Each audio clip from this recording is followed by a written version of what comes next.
బెంగళూరులోని ఈజీపురాలో శ్రీ కోదండరామస్వామి ఆలయం ఒకటి ఉంది.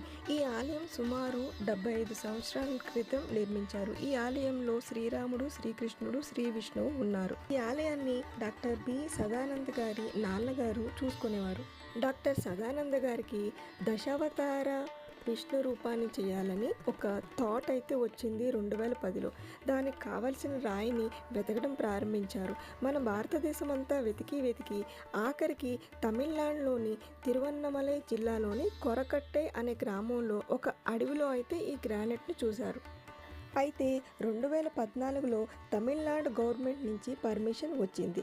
2018లో కొంతవరకు అంటే ఫేస్ మాత్రం చేసి 2019లో బెంగళూరుకి అయితే తీసుకొచ్చారు. బెంగళూరుకి తీసుకువచ్చిన తర్వాతే కంప్లీట్గా ఈ విగ్రహం